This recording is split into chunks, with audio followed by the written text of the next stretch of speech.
The Philippine National Police is throwing its full support for a proposal to make the illegal possession of firearms non-bailable. This as Police Brigadier General Christopher Abrahano takes charge of the NCR Police Office.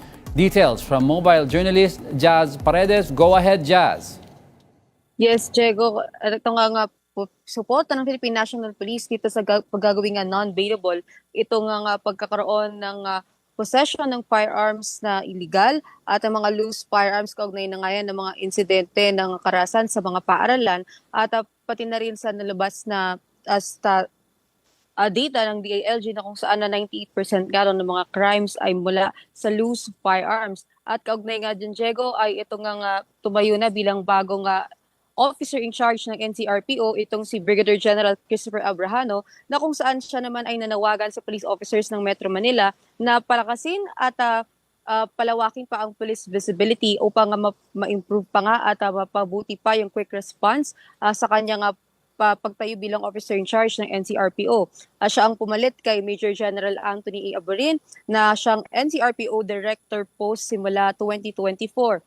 At sa ngayon, Diego, magpapatuloy ang serbisyo ng NCRPO at sa pagtayo bilang panibagong director ni Abrahano ay siya ay nagpahayag ng kanyang suporta nga dito sa pagiging non-bailable nga nitong possession of illegal firearms. Sa ngayon, Diego, hindi pa natin nakukuha ang buong pahayag ni PNP PIO spokesperson Colonel Allen Rico kaugnay pa nung kanilang hakbangin para pagpatuloy pa itong proseso para doon sa kanilang proposal na gawing non-bailable. Ngunit kung babalikan natin yung dating pahayag ni DILG Secretary John Vic Remulla ay malinaw ang kanilang panawagan sa Kongreso na amyendahan nga itong batas at paugnay nitong mga loose firearms. Diego. Alright, Jazz, pag-usapan naman natin yung coordination ng LGU sa PNP para sa mga typhoon or mga habagat or flood or any other weather disturbances na pwedeng maranasan.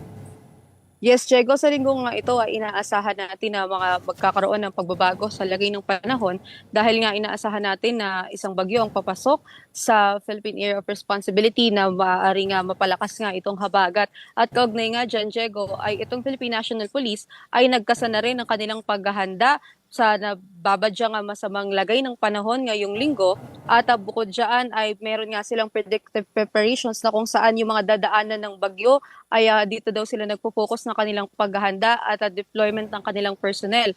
Bukod dyan ay kasama na rin dito yung kanilang preemptive evacuations kung kinakailangan at paghahanda ng mga search and rescue equipment. Sila din ay makikipag-ugnayan na sa local government units para ihanda itong mga evacuation centers na kakailanganin oras na magsagawa ng preemptive evacuation. At dagdag pa dyan ay handa raw ang Philippine National Police oras na kailangan nilang rumisponde at sa kung ano mga kinakailangan ng mga mamamayan sa oras ng kalamidad. Diego. Alright, Jazz, with the recent spate of shooting sa mga school, kamusta na yung mga drills for school shooting prevention? Ano mga guideline dito? Yes, Diego. Kaugnay niyan, kung malaman natin kanina, yung active shooting drill na dapat ay sasagawa sa buong bansa, sa mga paaralan buong bansa, ay nakansela yan na dapat isasagawa bukas. At sa ngayon ay it will be possibly scheduled for next week dahil yun nga ongoing pa yung mga class suspensions kaugnay nga ng masamang panahon across schools in the country. Pero Diego, sa ngayon, ang alam natin dito sa active shooting drills ay isa dyan sa nakipag-coordinate ay ang Philippine National Police na kung saan sila nga ay sumusuporta dito sa active shooting drills. Ang kanilang role dito sa isasagawang drills ng Department of Education ay yung physical security, entry at yung exit ng mga tao para ma-determine din yung kahinaan ng mga paaralan. At sila din ay magsasagawa raw ng security survey inspection sa mga institutions at structures.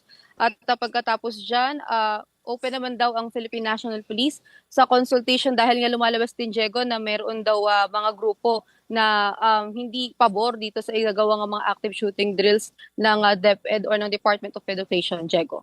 Alright, thank you for the update, mobile journalist Jazz Paredes.